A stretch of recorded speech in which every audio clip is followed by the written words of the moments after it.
Hello दोस्तों, कैसे हो आप सभी लोग। स्वागत है आप सभी का मैक्स मांगा एक्सप्लेन में। आज हम फिर से शुरू करने जा रहे हैं रेवरेंड इंसैनिटी का अगला एपिसोड। कहानी वही है, लेकिन हर दिन एक नया मोड़ लेकर आती है। तो बिना देर किए चलिए अब शुरू करते हैं आज की चैप्टर नंबर 378 से 383 तक।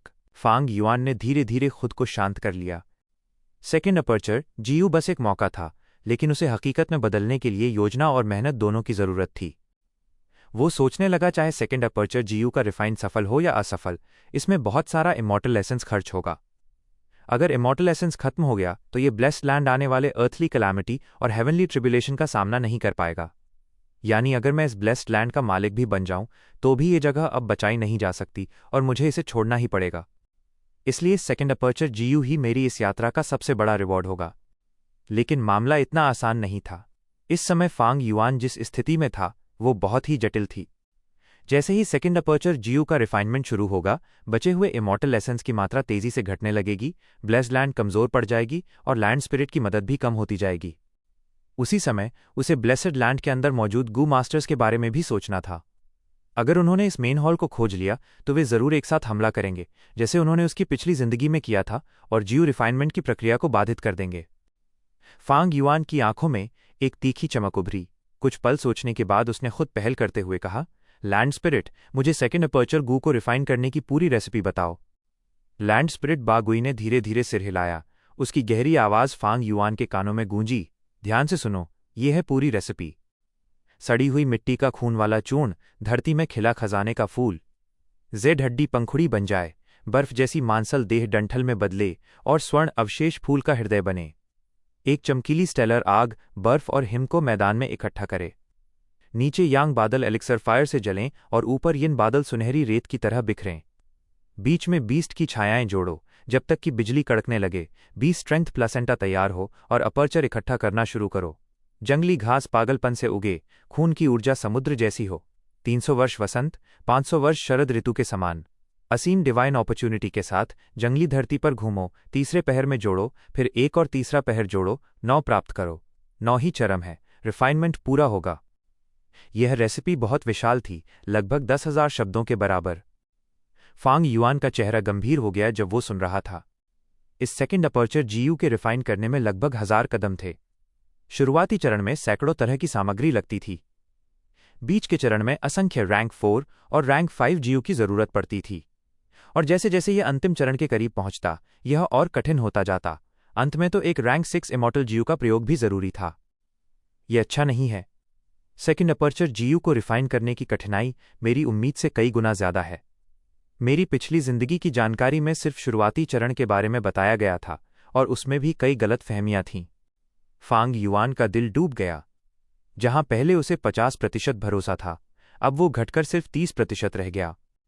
तुम्हें ज्यादा चिंता करने की जरूरत नहीं है, लैंड स्पिरिट ने कहा। सेकेंड अपर्चर ग्यू के रिफाइनमेंट के लिए बहुत सारी सामग्री और ग्यू वर्म्स पहले से ही इस मेन हॉल में रखी गई हैं।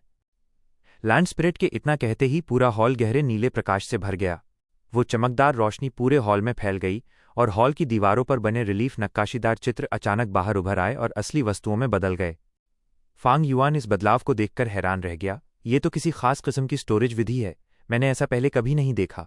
आह, प्राचीन युग की कितनी विधियां समय की नदी में खो गईं। उसके सामने ढेरों सामग्री आ गईं। तरह तरह की चीजें उसकी आंखों को चौंधिया रही थीं। वहां कम से कम 5000 ग्यू वर्म्स थीं, रैंक 1 से लेकर रैंक 5 तक। इनमें से 600 से ज्यादा रैंक 4 जीयू थीं और 80 से कम नहीं रैंक 5 जीयू थीं। जो रैंक 5 जीयू बाहर की दुनिया में बहुत दुर्लभ होती हैं, यहां लगभग 100 के करीब थीं। और रैंक 4 ग्यू, जो बाहर महंगी मानी जाती थीं, यहां तो जैसे आम चीजें थीं। इतनी सारी उच्च स्तर की सामग्री, इतने सारे जीयू जिन्हें मैंने कभी देखा तक नहीं। अगर ये स्ट्रेंथ पाथ जीयू मुझे मिल जाएं तो मेरी लड़ाकू ताकत 10 गुना बढ़ जाएगी। और यहां 10 से ज्यादा येलो गोल्ड रेलिक ग्यू और 8 पर्पल क्रिस्टल रेलिक ग्यू भी हैं। अगर मैं इन्हें इस्तेमाल करूं तो मैं पलक झपकते ही रैंक 5 पीक स्टेज तक पहुंच जाऊंगा। फांग युआन की निगाह उन रैंक 4 और रैंक 5 जीयू पर पड़ी और एक पल को उसके मन में विचार आया कि वो सेकेंड अपर्चर जीयू के रिफाइन को छोड़ दे और ये सारे जीयू वर्म्स खुद के लिए ले ले। लेकिन उसने तुरंत इस इच्छा को दबा दिया। पहली बात, लैंड स्पिरिट की मौजूदगी में ये जीयू वर्म्स सिर्फ सेकेंड अपर्चर जीयू के रिफाइनमेंट के लिए इस्तेमाल हो सकती थी, वो इन्हें अपने निजी उपयोग में नहीं ला सकता था। दूसरी बात, अगर सेकेंड अपर्चर जीयू रिफाइन हो गया तो वो भविष्य में बहुत बड़ी सहायता साबित होगा, यहाँ तक कि रैंक 6 रेल में भी। सेकेंड अपर्चर जीयू एक लंबी अवधि का निवेश था, जिसके फायदे रैंक 6 पर पहुंचकर आसमान छूने वाले थे। अभी एक बेहद महत्वपूर्ण गू वर्म बाकी है, बागुई ने कहा और अपनी पूरी ताकत लगाकर इस मेन हॉल को नियंत्रित करने लगा। नीली रोशनी और तेज हो गई और उसकी चमक असहनीय स्तर तक पहुंच गई। ब्रॉन्ज के कड़ाह में भरा इमॉर्टल एसेंस धीरे धीरे घटने लगा। फांग युआन ने आंखें सिकोड़ कर देखा। उस नीली रोशनी के बीच उसने एक कैद इमॉर्टल जीव को देखा। वो एक गोल रत्न जैसी थी। उसका पूरा शरीर पीले रंग का था और भीतर एक खोखली जगह में बैंगनी धुआं भरा था। वो धुआं लगातार अपना रूप बदल रहा था, कभी पेगासस बनता, कभी इमॉर्टल क्रेन, कभी चलता हुआ बादल बनता तो कभी शुद्ध बिजली की तरह चमकता। जैसे ही वो ज्यू सामने आई, एक तेज शराब की खुशबू पूरे हॉल में फैल गई। फांग युआन ने कुछ सांसें लीं और तुरंत मदहोश हो गया। उसकी आंखें धुंधली हो गईं और दिमाग घूमने लगा। वो तुरंत अपनी सांस रोक ली। ये रैंक 6 इमॉर्टल गू डिवाइन ट्रैवल है, लैंड स्पिरिट ने बताया। Divine Travel GU. फांग युआन की आंखें चौड़ी हो गईं। वो उस जीयू को बिना पलक झपकाए देखने लगा। डिवाइन ट्रैवल जू बहुत रहस्यमयी और लगभग दंत कथाओं में बताई गई जीयू थी। इसका पहला जिक्र लेस देन रेंजू की दंत कथा ग्रेटर दैन में हुआ था। लेस देन रेंजू की दंत कथा ग्रेटर देन गू की पहली प्राचीन पुस्तक थी। पहली नज़र में ये एक कहानी लगती थी, लेकिन असल में उसमें गहराई भरे रहस्य छिपे थे, प्राचीन काल के रहस्य और कई जीयू के विवरण। कुछ ग्यू जैसे विजडम गू, स्ट्रेंथ ग्यू आदि का सीधा वर्णन था और कुछ के बारे में बहुत अस्पष्ट रूप में लिखा गया था, जिन्हें समझने के लिए गहन अध्ययन की जरूरत थी। रेंजू की दंतकथा में डिवाइन ट्रैवल ग्यू का पहला जिक्र वर्डंट ग्रेट सन के पास हुआ था। वर्डंट ग्रेट सन ने दुनिया की 4 सर्वोत्तम शराबें पी थीं और उसके शरीर में भरी शराब की महक से डिवाइन ट्रैवल गू का जन्म हुआ। डिवाइन ट्रैवल ज्यू में ये शक्ति थी कि वह गू मास्टर को दुनिया के किसी भी स्थान पर भेज सकती थी, लेकिन इसे सक्रिय करने के लिए गू मास्टर का नशे में होना जरूरी था और इसकी मंजिल पर कोई नियंत्रण नहीं था। वर्डेंट ग्रेट सन कई बार खतरनाक जगहों पर पहुंच गया और डिवाइन ट्रैवल ग्यू की वजह से उसकी जान कई बार खतरे में पड़ी। डिवाइन ट्रैवल ग्यू 4 महान मूवमेंट ग्यू में से एक है और बहुत शक्तिशाली है, लेकिन इसका दोष भी उतना ही बड़ा है। आखिर कौन इसे इस्तेमाल करने की हिम्मत करेगा? वर्डेंट ग्रेट सन को भी अंत में डिवाइन ट्रैवल ग्यू को रिफाइन करके फिक्स्ड इमॉर्टल ट्रैवल ग्यू बनाना पड़ा। अब समझ में आया कि इस ब्लेस्ड लैंड के मूल मालिक ने इस गू को सेकेंड अपर्चर जीयू में रिफाइन करने के लिए क्यों चुना था। फिक्स्ड इमॉर्टल ट्रैवल ग्यू भी 4 महान मूवमेंट ग्यू में से एक था, जो गू मास्टर को दुनिया के किसी भी कोने तक भेज सकता था। चाहे मंजिल कितनी भी दूर क्यों ना हो, वो वहां पहुंच सकता था। लेकिन इसकी एक शर्त थी, जू मास्टर को अपनी मंजिल की साफ छवि अपने मन में होनी चाहिए। अगर उस जगह में बहुत बड़ा बदलाव आ गया हो तो फिक्स्ड इमॉर्टल ट्रैवल ज्यू इस्तेमाल करने पर असफलता मिलती। फैंग युआन ने गहराई से सोचा और उस प्राचीन स्ट्रेंथ पाथ गू इमॉर्टल की मंशा को समझा। डिवाइन ट्रैवल ज्यू भले ही उच्च दर्जे का रैंक 6 था, लेकिन उसका हर इस्तेमाल बेहद जोखिम भरा और लगभग व्यर्थ माना जाता था। इसलिए वर्डेंट ग्रेट सन ने उसे रिफाइन करके फिक्स्ड इमॉर्टल ट्रैवल गू बनाया, जबकि उस एंशिएंट स्ट्रेंथ पाथ गू मास्टर ने सोचा कि उसी गू का इस्तेमाल करके सेकेंड एपर्चर गू रिफाइन किया जा सकता है। लैंड स्पिरिट बागुई ने डिवाइन ट्रैवल गू को सावधानी से फिर से सील किया और पूछा, तुम रिफाइनमेंट कब शुरू करने की सोच रहे हो? फैंग युआन ने शांत स्वर में कहा, अभी नहीं, पहले इस रेसिपी को ठीक से समझ लूं। वो जमीन पर पालथी मारकर बैठ गया और आंखें बंद करके सोच में डूब गया। मानव सारे जीवों की आत्मा है और गू संसार का सार। जब किसी गू मास्टर की कल्टीवेशन गहरी अवस्था में पहुंचती है, तब वो ये समझता है कि ज्यू का इस्तेमाल केवल एक उपकरण का उपयोग नहीं, बल्कि ये हेवन और अर्थ को समझने का एक तरीका है। ग्यू वर्म्स वो पात्र हैं जिनमें ग्रेट डाओ के नियमों के टुकड़े समाये होते हैं। ज्यू रिफाइनमेंट केवल कुछ याद किए हुए कदमों का पालन नहीं, बल्कि इन नियमों की समझ पर आधारित होती है। एक रेसिपी में केवल ज्यू रिफाइन करने की प्रक्रिया नहीं होती, बल्कि उससे भी महत्वपूर्ण उस व्यक्ति की हेवन और अर्थ के प्रति समझ छिपी होती है जिसने उसे बनाया। इस रेसिपी से फैंग युआन उस प्राचीन स्ट्रेंथ पाथ गू इमॉर्टल के प्रयोग और अनुभवों को समझ सकता था जिसने ये ब्लेस्ड लैंड बनाया था। और जब वो इन्हें अपनी खुद की समझ से मिलाता तो ग्रेट डाओ की उसकी समझ और गहरी हो जाती। ये तो उसके लिए बेहद फायदेमंद था। फैंग युआन ने आंखें खोलीं और धीरे से बोला, गू मास्टर के पास जन्म से केवल एक एपर्चर होता है। अगर दूसरा एपर्चर बन जाए तो ये वाकई हेवन के खिलाफ जाने जैसा होगा। अब समझ में आया कि डिवाइन ट्रैवल ज्यू क्यों चुना गया। बहुत देर सोचने के बाद फैंग युआन को रिफाइनमेंट की पूरी प्रक्रिया की गहरी समझ हो गई। उसने कहा, लैंड स्पिरिट, रिफाइनमेंट शुरू करते हैं। बागुई ने तुरंत उत्तर दिया, ठीक है। उसने फैंग युआन को 2 तरह की सामग्री और एक जीयू दिया। पहली चीज थी ग्रीन पॉन्ड रॉटन सॉइल, जो एक सड़े हुए और जहरीले दलदल के 10,000 फीट नीचे से निकली थी और बेहद जहरीली थी। अगर फैंग युआन उसका स्पर्श कर लेता तो उसकी बांह कुछ ही सांसों में गल जाती। दूसरी चीज थी खून जैसे लाल रंग का पाउडर। ये 8 इमेमोरियल डेसोलेट बीस्ट्स के खून को मिलाकर जमाकर फिर पीसकर बनाया गया था।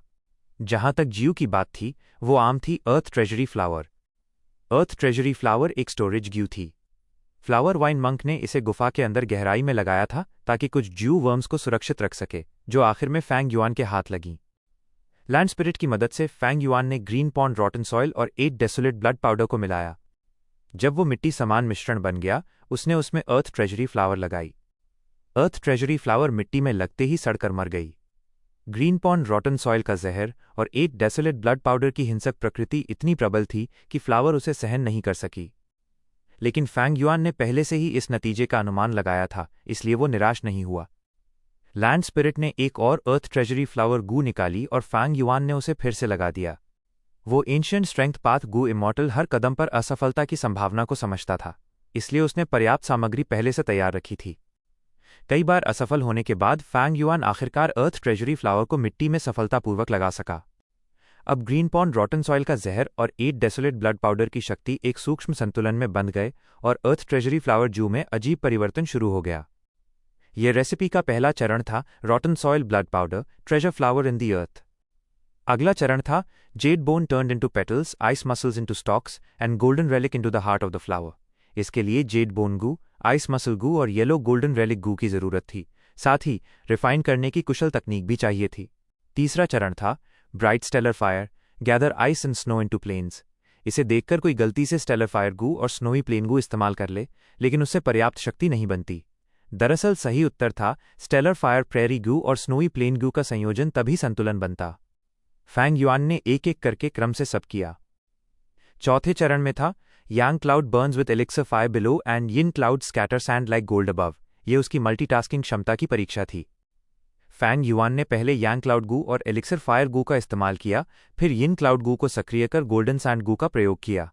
यांग और यिन बादल मिल गए और पिछले चरणों से उठता धुआं उनमें घुल गया। नीचे यांग क्लाउड से नारंगी एलिक्सर फायर की लपटें उठ रही थीं और ऊपर यिन क्लाउड से सोने जैसी रेत हल्की बूंदों की तरह गिर रही थी। फैंग युआन ने कहा, यिन ऊपर और यांग नीचे, ये तो उल्टा संतुलन है। यही निर्णायक क्षण है। निकलो व्हाइट एलिफेंट बीस्ट फैंटम। उसकी आंखों में दिव्य प्रकाश चमका और उसने ऑल आउट एफर्ट ग्यू सक्रिय करके व्हाइट एलिफेंट फैंटम को बुलाया। व्हाइट एलिफेंट फैंटम ने यिन और यांग के बादलों के बीच टक्कर मारी और एलिक्सर फायर तथा गोल्डन सैंड से घिसकर चकनाचूर होने लगा। धीरे से एक विस्फोट हुआ और व्हाइट एलिफेंट फैंटम सफेद रोशनी में बदलकर हवा में घूमने लगा। अब black python beast phantom. Fang Yuan ने इशारा किया और दूसरा बीस्ट फैंटम बलिदान कर दिया। ब्लैक पाइथन बादलों के केंद्र में घुसा और काले प्रकाश में बदलकर सफेद रोशनी के चारों ओर घूमने लगा। दोनों एक दूसरे में उलझ गए। Stone Turtle Beast Phantom, Horse Beast Phantom। Fang Yuan के शरीर से 2 और बीस्ट फैंटम्स निकले। अब चारों बीस्ट फैंटम्स एक दूसरे से उलझकर रंग बिरंगी रोशनी का भंवर बनाने लगे, लेकिन फिर भी कुछ कमी थी। फैंग युआन ने माथे पर शिकन डाली। अजीब बात है, ये एक दूसरे में विलय क्यों नहीं हो रहे? रंग बिरंगी वर्लपूल एलिक्सर फायर और गोल्डन सैंड से घिसती जा रही थी, आकार में छोटी होती जा रही थी और फिर भी कई तरह की ऑराज आपस में नहीं मिल पा रही थीं। तभी फैंग युआन को अचानक ख्याल आया, रुको, शायद बात यह है कि उसने चारों बीस्ट फैंटम्स को नियंत्रित करना शुरू किया। व्हाइट एलिफेंट शांत और सरल, ब्लैक पाइथन लिपटा हुआ और ठंडा, स्टोन टर्टल स्थिर और अडिग और हॉर्स तेज हवा की तरह दौड़ता हुआ। पहले ये चारों बस यूं ही उलझे हुए थे, लेकिन अब फैंग युआन के नियंत्रण में आते ही हर फैंटम ने अपनी असली प्रकृति और नेचर दिखानी शुरू की। बिजली कड़की और एक अजीब रूपांतरण शुरू हुआ। यिन क्लाउड नीचे और यांग क्लाउड ऊपर उठने लगे और दोनों मिलकर एक इकाई बन गए। धुंध गहराई में घूमने लगी, उसमें बिजली की चमक और गड़गड़ाहट गूंजने लगी। फैंग युआन ने राहत की सांस ली, समझ गया, इसीलिए स्ट्रेंथ पाथ गू मास्टर की जरूरत थी। केवल बीस्ट फैंटम्स होना काफी नहीं, उनकी असली नेचर समझनी पड़ती है ताकि फ्यूजन हो सके। गरजती बिजली और धमाके लगातार होते रहे। आवाजें जैसे युद्ध के नगाड़े बज रहे हों और फिर सब एक लय में घुल गए। धड़ाम धड़ाम धड़ाम। लगातार गूंज के बाद धुंध का रंग एक समान हो गया और अचानक फट पड़ा। तेज हवाओं ने सब बादलों और धुएं को उड़ा दिया। अब केवल एक जीव हवा में तैर रहा था। वो रैंक 5 जीव था, दिखने में एक मिट्टी जैसी डिस्क की तरह। उसकी सतह खुरदरी थी, जैसे किसी घास और मिट्टी के गर्भ से बनी हो, और उसके केंद्र में एक भयानक बीस्ट की आकृति थी, घोड़े का सिर, हाथी के दांत, कछुए का शरीर और सांप की पूंछ। फांग युआन मुस्कराया, ये है बीस्ट स्ट्रेंथ प्लेसेंटा गू। इतना कहते ही उसका शरीर ढीला पड़ गया और वो जमीन पर गिरकर सो गया। उसने पूरे 5 दिन और 5 रातें लगाई थीं इस जीयू को रिफाइन करने में। उसने एक पल भी आराम नहीं किया था, लगातार कई काम एक साथ करता रहा। उसकी मानसिक शक्ति अपनी हद तक पहुंच चुकी थी। वो पूरे 1 दिन और 1 रात तक गहरी नींद में सोया रहा। जब जागा तो उसने बीस्ट स्ट्रेंथ प्लेसेंटा गू को छुआ और रेसिपी को याद किया। यांग क्लाउड नीचे एलिक्सर फायर से जलता है और यिन क्लाउड ऊपर से सोने जैसी रेत गिराता है। बीच में बीस्ट फैंटम्स को मिलाओ जब तक बिजली कड़के, तभी बीस्ट स्ट्रेंथ प्लेसेंटा बनेगा और तब एपर्चर्स इकट्ठे करने शुरू करो। अब एपर्चर्स इकट्ठा करने की बारी है। ये सोचते ही उसने लैंड स्पिरिट से कहा, बागुई, अब समय आ गया है। बागुई ने कहा, ठीक है, मैं तुम्हें ब्लेस्ड लैंड के किसी भी हिस्से में भेज सकता हूं। एक बड़ा नक्शा फांग युआन के सामने प्रकट हुआ, जिसमें ब्लेस्ड लैंड के हर हिस्से की तस्वीरें थीं। Gu masters, hairy man, dog beasts, सब कुछ साफ दिखाई दे रहा था। फांग युआन की नज़र एक जगह पर जाकर ठहर गई। उसने इशारा किया, यहीं। अगले ही पल फैंग युआन गायब हुआ और टाइमू बाई के सामने प्रकट हुआ। टाइमू बाई किसी विरासत की खोज में था। फैंग युआन को अचानक देखकर थोड़ा चौंक गया, लेकिन तुरंत संभलकर कुछ कहने ही वाला था कि फैंग युआन ने झट से हाथ हिलाया और रॉक क्रोकोडाइल फैंटम बुला लिया। धम! रॉक क्रोकोडाइल की पूंछ टाइमू बाई के सिर पर लगी और उसका सिर तरबूज की तरह फट गया। वो मर गया। फैंग युआन ने टाइमू बाई को मारते ही उसके सिर कटे शरीर पर झपट्टा मारा। उसने उसकी बांह पकड़ी और तुरंत अपना मन उसके एपर्चर में प्रविष्ट कर दिया। वो एपर्चर एकदम साफ और चमकदार था, अंदर प्राइमीवल सी लहरों की तरह हिल रहा था। रैंक 5 ग्यू मास्टर्स के पास पर्पल क्रिस्टल प्राइमीवल एसेंस होती है। इसकी भी कई अवस्थाएं होती हैं। शुरुआत में लाइट पर्पल प्राइमीवल एसेंस, फिर वायलेट पर्पल, फिर डीप पर्पल और सबसे ऊंचा स्तर होता है क्रिस्टल पर्पल प्राइमीवल एसेंस। टाइमू बाई रैंक 5 के पीक स्टेज पर था। उसकी प्राइमीवल एसेंस बिल्कुल क्रिस्टल जैसी साफ थी, जैसे किसी तरल क्रिस्टल का रूप हो। सुंदर दिखने के बावजूद उसमें बेहद शक्तिशाली ताकत छिपी थी। रैंक 5 के पीक स्टेज और रैंक 4 के अपर स्टेज में बहुत बड़ा अंतर होता है। टाइमू बाई के पास 98% क्रिस्टल प्राइमीवल एसेंस था। फांग युआन जैसे 100 लोग भी उसके बराबर नहीं हो सकते थे। उस पर्पल क्रिस्टल प्राइमीवल सी के भीतर कई ग्यू वर्म्स उड़ रहे थे। उनमें से एक सुनहरी छोटी हथेली जैसी ग्यू वर्म इधर उधर चमकती हुई उड़ रही थी, मानो कोई सुनहरी रोशनी हो। ये थी टाइमू बाई की सबसे महत्वपूर्ण वाइटल गू, रैंक 5 की टर्न गोल्ड गू। इस टर्न गोल्ड जीयू की शक्ति बहुत भयानक थी। कोई भी जीवित प्राणी अगर इसके प्रहार से टकरा जाए तो तुरंत शुद्ध सोने की मूर्ति बन जाता था और उसकी जान चली जाती थी। ये गू इतनी भयानक थी कि कुमो और वू गुई जैसे लोग भी इसके हमले का सीधे सामना करने की हिम्मत नहीं करते थे। जहां तक यी हुओ, कॉन्ग रीटियन और बाकी रैंक 4 पीक स्टेज के कल्टिवेटर्स की बात है, वो तो लड़ाई देखने की भी हिम्मत नहीं करते थे और दूर भाग जाते थे। यही थी टाइमू बाई की सबसे शक्तिशाली लॉन्ग रेंज अटैक विधि। अगर फैंग युआन ने दूरी से युद्ध करने की कोशिश की होती तो उसके स्ट्रेंथ क्यूआई वाले बीस्ट फैंटम्स उस सुनहरी रोशनी से टकराते ही सुनहरे पत्थर बन जाते और उसका उनसे कोई संपर्क नहीं रह जाता। टर्न गोल्ड ग्यू के अलावा उस पर्पल क्रिस्टल सी के तल में एक पीले सुनहरे रंग की धारा बह रही थी। वो धारा बिल्कुल पिघले हुए सोने जैसी थी, समुद्र के नीचे तैर रही थी। ये थी लिक्विड मेटल ग्यू, जो रैंक 5 की ग्यू थी। इसे एक्टिवेट करने पर यह अत्यधिक रक्षा प्रदान करती थी, जिससे ज्यू मास्टर को कोई डर नहीं रहता था। इसकी सबसे अद्भुत बात यह थी कि ये लिक्विड रूप में थी, यानी किसी भी आकार में ढल सकती थी। अगर टूट भी जाए तो पानी की तरह दोबारा एक हो जाती थी। इसे हराना बहुत कठिन था। अगर टाइमू बाई लिक्विड मेटल गू का प्रयोग करता तो फांग युआन चाहे जितनी भी ताकत लगा ले, उसकी रक्षा को तोड़ नहीं सकता था। उसी पर्पल क्रिस्टल सी के अंदर एक आंख भी तैर रही थी।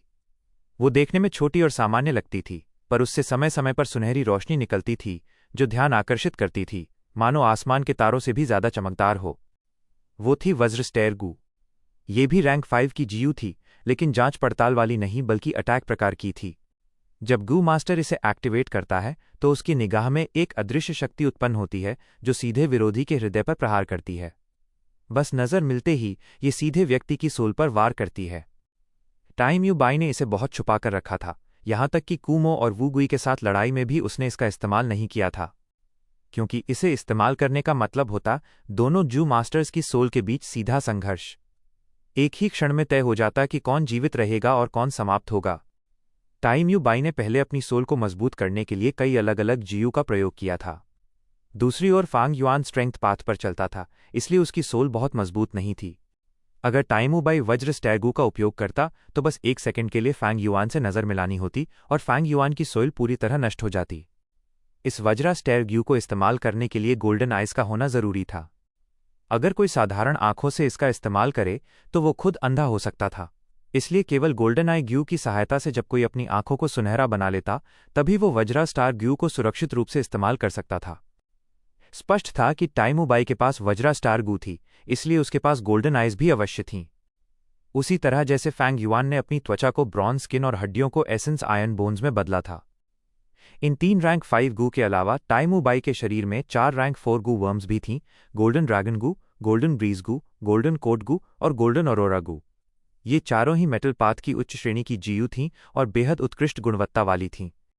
फांग युआन ने सावधानी से टाइमू बाई के शरीर से सारी गू वर्म्स निकाल लीं। जब उसे पक्का यकीन हो गया कि टाइमू बाई के पास अब कोई और गू नहीं है तो उसने 20 स्ट्रेंथ प्लेसेंटा गू निकाली और उसे टाइमू बाई के पेट के पास एक्टिवेट किया। टाइमू बाई की मृत्यु के बाद उसका एपर्चर धीरे धीरे सिकुड़ने लगा। तभी 20 स्ट्रेंथ प्लेसेंटा ग्यू ने उसे खींच लिया। वो एपर्चर टाइमू बाई के शरीर से निकलकर प्लेसेंटा के भीतर चला गया, जहां अंदर मौजूद जंगली बीस्ट ने उसे निगल लिया। जैसे ही एपर्चर निगला गया, वो खुरदुरा और मोटा 20 स्ट्रेंथ प्लेसेंटा ग्यू अब चमकने लगा। पहले जो मिट्टी जैसा था और जिसकी सतह पर दरारें थीं, अब वो ठोस और मजबूत हो गया, बिल्कुल किसी पक्की ईंट की तरह। यह 20 स्ट्रेंथ प्लेसेंटा ग्यू इसी तरह काम करता था। ब्लेसड लैंड के प्राचीन मालिक की ये एक अनोखी कल्पना थी, लगातार गू मास्टर्स के एपर्चर्स को अवशोषित करना और धीरे धीरे खुद को परिवर्तित करना। सेकेंड एपर्चर जीयू को रिफाइन करने के लिए एपर्चर्स ही मुख्य सामग्री थे। जो 20 स्ट्रेंथ प्लेसेंटा गू रिफाइंड किया गया था, उसका असली उद्देश्य दूसरों के एपर्चर्स को लूटना था। हत्या करके सफलता प्राप्त करना, यही थी डिमोनिक पाथ की राह, जिससे स्पष्ट होता था कि वो ancient strength path Gu immortal कोई दयालु व्यक्ति नहीं था। लेकिन ये 20 strength placenta Gu Fang Yuan के लिए बिल्कुल उपयुक्त था। अगर कोई और इसका इस्तेमाल करता तो शायद अपराध बोध से भर जाता, मगर फैंग युआन को जरा भी फर्क नहीं पड़ा। उसे इसका इस्तेमाल करने में कोई मानसिक दबाव महसूस नहीं हुआ। अपने पिछले जन्म में जब फैंग युआन ने स्प्रिंग ऑटम सिकाडा को रिफाइन किया था, तब उसने 10,000 मील तक लोगों को मारा था। जहां तक नजर जाती थी, जमीन पर खून ही खून था, नदियों में खून बह रहा था। उसने इतनी बड़ी तबाही मचाई थी कि खुद उसे याद नहीं था उसने कितनों को मारा। तो अब अगर एक ज्यू मास्टर को मार दिया तो भला उस पर क्या असर पड़ेगा? वो हंसते हुए बोला, बहुत अच्छा, बहुत बढ़िया। ये 20 स्ट्रेंथ प्लेसेंटा गू टाइमू बाई के एपर्चर को सोखने के बाद अब सेकंड एपर्चर गू की एप्टीट्यूड 40% तक बढ़ गई है। शानदार, कमाल का नतीजा। संख्या से गुण बढ़ाना और फिर उस संख्या से गुणवत्ता में परिवर्तन लाना, यही तो असली नियम है। जब कोई चीज़ मॉर्टल दुनिया की सीमा पार करके इमॉर्टल ज्यू बनती है तो उसकी कीमत तो देनी ही पड़ती है। जैसे उस वक्त जब मैंने स्प्रिंग ऑटम सिकाडा को रिफाइन किया था, तब भी 10 मिलियन से ज़्यादा लोगों का कत्लेआम हुआ था, वो भी इसी वजह से। जितने अच्छे एपर्चर सोखे जाएंगे और जितनी ज़्यादा संख्या होगी, उतनी ही ज़्यादा एप्टीट्यूड फ्यूचर में रिफाइन होने वाले सेकेंड एपर्चर जीयू की बढ़ेगी। अब मुझे बस ग्यू मास्टर्स को मारना है, लगातार हत्या करनी है और उनके सारे एपर्चर्स को इस्तेमाल करके अपने 20 स्ट्रेंथ प्लेसेंटा ग्यू को ऊपर उठाना है। हा हा हा हा हा। फैंग युआन ने ध्यान से 20 स्ट्रेंथ प्लेसेंटा गू को देखा, बहुत संतुष्ट था, सिर उठाया और हंस पड़ा। उसने टाई क्लैन के उस पूरे समूह को क्यों मारा था, जानते हो? ताकि टाई क्लैन गुस्से से पागल हो जाए और एक रैंक 5 ग्यू मास्टर भेजे। और जैसे ही एक रैंक 5 गू मास्टर आता, पूरी स्थिति का संतुलन बिगड़ जाता, एक श्रृंखला शुरू होती और एक के बाद एक रैंक 5 गू मास्टर्स वहां खींचे चले आते। वो जोर से हंसा, ये सारे रैंक 5 और रैंक 4 गू मास्टर्स मेरे शिकार हैं। ये सब मेरे सेकेंड एपर्चर जीयू के रिफाइन में मदद करेंगे। उसके सारे षड्यंत्र, वर्षों की तैयारी और जितना खतरा उसने उठाया, सब कुछ इसी पल के लिए था। कितना अद्भुत है ये सब, यही तो सबसे अच्छा एहसास है। वो जोर से हंस पड़ा, उसकी काली बाल हवा में लहराने लगे और उसकी आंखों में एक डिमोनिक आग चमक उठी। अगर असली बैटल स्ट्रेंथ की बात करें तो रैंक 5 पीक स्टेज वाला टाइमू बाई फैंग युआन से 100 गुना ज्यादा ताकतवर था। सिर्फ वो टर्न गोल्ड गू ही काफी था। अगर वो फैंग युआन को छू भी जाता तो वो तुरंत मर जाता, उसके बचने का कोई रास्ता नहीं था। यहां तक कि अगर टाइमू बाई केवल रैंक 4 गू का उपयोग करता, तब भी उसका rank 5 peak stage crystal purple primeval essence Fang Yuan के येलो गोल्ड प्राइमीवल एसेंस से कहीं ज्यादा शक्तिशाली था। लेकिन इस 3 किंग्स इनहेरिटेंस में गू मास्टर्स हेवनली पावर से बंधे हुए थे। वे अपने गू वर्म्स का इस्तेमाल नहीं कर सकते थे और साथ ही उनकी रक्षा भी बहुत सीमित थी, जिससे वे बहुत कमज़ोर हो गए थे। लेकिन फैंग युआन अलग था। उसे लैंड स्पिरिट की मदद मिल रही थी। लैंड स्पिरिट क्या होता है? ब्लेसड लैंड का मालिक। उसकी मदद से Fang Yuan three kings inheritance के अंदर अपने गू वर्म्स का उपयोग कर सकता था। वहीं टाइमू बाई के पास रैंक 5 पीक स्टेज की कल्टिवेशन थी, लेकिन उसके सारे शक्तिशाली ज्यू बेकार हो गए थे। फैंग युआन के सामने वो बस एक जिंदा निशाना था, एक जानवर की तरह, सारी रक्षा से वंचित एक नवजात बच्चे जितना नाजुक। वो न तो किसी मेटल पाथ गू वर्म का इस्तेमाल कर सका, न ही खुद को उड़ाकर मर सका। पूरी जिंदगी उसने अपनी मेहनत से जो ज्यू वर्म्स का संग्रह किया था, अब वो सब फैंग युआन को मिल गया। टाइमू बाई को मारने के बाद फैंग युआन ने सारे गू वर्म्स अपने एपर्चर में रख लिए। स्प्रिंग ऑटम सिकाडा की ऑरा सिर्फ रैंक 4 ज्यू वर्म्स को दबा सकती थी, इसलिए वो 3 रैंक 5 ज्यू अभी उसके नियंत्रण में नहीं थे। लेकिन क्योंकि ये जगह हेवनली पावर से घिरी थी, इसलिए वे ज्यू वर्म्स हिल तक नहीं सकते थे। धीरे धीरे फैंग युआन के प्राइमीवल एसेंस ने उन्हें रिफाइन कर लिया और अंततः वे हार मानकर उसके अधीन हो गए। लैंड स्पिरिट की आवाज़ आई, बहुत अच्छा, तुम्हें रैंक 5 पीक स्टेज एपर्चर मिल गया है। इससे सेकंड एपर्चर ज्यू की एप्टीट्यूड अब 40% तक पहुंच गई है। लेकिन ध्यान रखो, तुम्हें पहले यहां लाने और तुम्हारे आक्रमण में सहायता देने में हमने काफ़ी इमॉर्टल एसेंस खर्च कर दिया है। फैंग युआन हंसी रोककर गंभीर हो गया, चेहरा शांत करते हुए बोला, मैंने ये पहले से ही सोच लिया था। वो हल्का मुस्कराया, आंखों में आत्मविश्वास की चमक थी और आवाज में नियंत्रण झलक रहा था। वो बोला, बागुई, तुम बहुत लंबे समय से सोए हुए थे। तीनों राजाओं ने ब्लेस्ड लैंड को फिर से बनाया है और तुमने उस पर बहुत नियंत्रण खो दिया है। भले ही तुम ब्लेस्ड लैंड के स्पिरिट हो, तुम चाहो तो इन परिवर्तनों को मिटा सकते हो, लेकिन ऐसा करने में बहुत सारा इमॉर्टल एसेंस खर्च होगा। अब तो उस कॉल्ड्रन में बचा इमॉर्टल एसेंस बहुत कम है। अगर हम इसे 16 हिस्सों में बांटें, तो जो हमने अभी इस्तेमाल किया है वो लगभग आधे हिस्से के बराबर होगा। बागुई हैरान रह गया और बोला, तुम बिल्कुल सही कह रहे हो। तुमने इमॉर्टल एसेंस के खर्च की गणना इतनी सटीकता से की है। वाकई तुम्हारा प्रदर्शन मुझे हैरान कर गया है। फैंग युआन अपने पिछले जीवन में एक गू इमॉर्टल रह चुका था, इसलिए इमॉर्टल एसेंस के इस्तेमाल में वो बेहद निपुण था। उसके लिए इतनी सटीक गणना करना कोई मुश्किल बात नहीं थी। उसने आगे कहा, मुझे लगता है कि इन 16 हिस्सों में से कम 8 रिफाइनमेंट के लिए चाहिए होंगे, और बाकी के 8 में से 4 ब्लेस्ड लैंड को स्थिर रखने के लिए, और 3 से कुछ ज्यादा हिस्से ज्यू मास्टर्स को मारने में लगेंगे। आखिरी थोड़ा हिस्सा आपात स्थिति के लिए बचाकर रखना होगा। बागुई बोला, नहीं नौजवान, इस बार तुम गलत हो। इमॉर्टल ज्यू को रिफाइन करने के लिए हमें 10 हिस्से इमॉर्टल एसेंस की जरूरत होगी, और 3 किंग्स इनहेरिटेंस को बनाए रखने के लिए सिर्फ 2 हिस्से काफी हैं। जब तुम पर्याप्त लोगों को मार लोगे, मैं ब्लेस्ड लैंड को बंद कर दूंगा। फैंग युआन ने सिर हिलाया, नहीं, मैं गलत नहीं हूं। सेकेंड एपर्चर ज्यू को रिफाइन करने में भले इमॉर्टल एसेंस लगे, लेकिन कुछ चरण ऐसे हैं जहां हम प्राइमीवल स्टोन्स का उपयोग करके इमॉर्टल एसेंस की खपत घटा सकते हैं। इससे हम 2 हिस्से बचा सकते हैं, और तुम इनहेरिटेंस को बंद नहीं कर सकते। तुम्हें इसका द्वार खुला रखना ही होगा। लैंड स्पिरिट ने पूछा, क्यों? फैंग युआन ने जवाब दिया, क्योंकि अगर तुम इनहेरिटेंस को बंद कर दोगे तो रैंक 5 गू मास्टर्स की हत्या की बात बाहर फैल जाएगी। फिर इससे और भी ज्यादा ताकतवर दुश्मन आकर्षित होंगे। भले तुम ब्लेस्ड लैंड को बंद कर दो, लेकिन इनहेरिटेंस के अंदर जो ग्यू मास्टर्स बचे रहेंगे उन्हें तुम बाहर नहीं निकाल पाओगे, क्योंकि 3 राजाओं ने ब्लेस्ड लैंड को बदला था और उन्हें बाहर निकालने में बहुत इमॉर्टल एसेंस खर्च होगा। जबकि इमॉर्टल एसेंस तो वैसे ही कम बचा है। हर हिस्सा बहुत महत्वपूर्ण है, क्योंकि रिफाइनमेंट के लिए उसकी जरूरत पड़ेगी।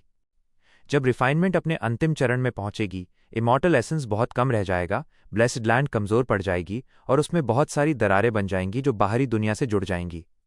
ऐसे में ब्लेस्ड लैंड को बंद करना बेकार होगा, क्योंकि जब तुम्हारी ताकत घटेगी तो ये हॉल बाहर वालों के लिए उजागर हो जाएगा। तब ज्यू मास्टर्स हमला करेंगे और रिफाइनमेंट विफल होने की संभावना बढ़ जाएगी। काफी देर की चुप्पी के बाद लैंड स्पिरिट बोला, तुम सही कह रहे हो, लेकिन तुम्हारे इस तरीके में एक घातक कमी है। अगर हम इमॉर्टल एसेंस की जगह प्राइमीवल स्टोन्स का उपयोग करें तो तुम्हें कम से कम 30 मिलियन प्राइमीवल स्टोन्स चाहिए होंगे। क्या तुम्हारे पास इतने हैं? फैंग युआन जोर से हंस पड़ा।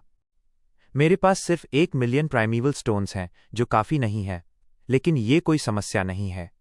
बाकी गू मास्टर्स के पास बहुत होंगे, खासकर वो जो रैंक 4 और रैंक 5 हैं, वे सब अमीर हैं। जब मैं उन्हें मार दूंगा तो क्या प्राइमीवल स्टोन्स की कमी रहेगी? बागुई ने थोड़ी देर सोचकर कहा, तुम सही कह रहे हो। आगे के रिफाइनमेंट में मैं तुम्हारी मदद कम कर पाऊंगा, लेकिन आखिरी चरण सबसे महत्वपूर्ण है। हम तुम्हारे सुझाव के अनुसार ही आगे बढ़ेंगे। कुत्तों के बीच की भयंकर लड़ाई आखिर खत्म हुई। स्टील आर्मर डॉग ग्रुप की रक्षा वाकई बहुत मजबूत है। रैंक 5 डेमोनिक जू मास्टर कुमो अपने चारों तरफ सैकड़ों स्टील आर्मर डॉग्स देखकर बेहद खुश था। इन स्टील आर्मर डॉग्स की खाल इतनी मोटी और सख्त थी कि मानो असली स्टील की बनी हो। किंग क्वान इनहेरिटेंस में पहले 50 राउंड तक इनके जैसी रक्षा किसी और कुत्ते में नहीं थी। अभी कुछ देर पहले ही कुमो ने इन कुत्तों को नियंत्रित करके एक शानदार जीत हासिल की थी। उसका प्रदर्शन इतना शानदार रहा कि उसने डॉग इंस्लेवमेंट जू की मदद से एक जेड आई डॉग किंग को भी अपने अधीन कर लिया था। ये जेड आई डॉग किंग न सिर्फ 100 बीस्ट किंग था, बल्कि इसके पास एक ऐसा वाइल्ड गू वर्म भी था जो यिन डॉग्स के खिलाफ बहुत असरदार था। कुमो मुस्कराया। पिछली बार मैं यिन डॉग्स की वजह से हार गया था। साधारण कुत्ते उन बेआकार शरीरों पर वार नहीं कर सकते, लेकिन अब जब मेरे पास जेड आई डॉग किंग है तो मुझे किसी चीज का डर नहीं। ये किंग क्वान इनहेरिटेंस का अभी सिर्फ 18वां राउंड था और कुमो के पास पहले ही एक डॉग किंग और इतने सारे स्टील आर्मर डॉग्स थे। आखिर वो रैंक 5 का ग्यू मास्टर था। उसकी चालें और उपाय साधारण नहीं थे। इसके साथ ही इस बार उसकी किस्मत भी साथ दे रही थी। किंग क्वान इनहेरिटेंस ऐसा ही था। तीनों इनहेरिटेंसेस में से ये सबसे ज्यादा किस्मत पर निर्भर करता था। अगर शुरुआत अच्छी हो जाए तो फायदा बढ़ते बढ़ते आगे के राउंड्स को पार करना आसान हो जाता है। कुमो सोचने लगा, पिछली बार मैं बस 68वें राउंड तक ही पहुंच पाया था। ये बताने में भी शर्माती है, लेकिन इस बार शुरुआत शानदार हुई है। फिर भी मुझे ढिलाई नहीं करनी चाहिए। टाइमू बाई ने इस बार किंग सिन इनहेरिटेंस चुना है। सुना है कि पिछली बार वो 80 से ऊपर के राउंड तक पहुंचा था। टाइमू बाई का नाम आते ही कुमो का चेहरा गंभीर हो गया।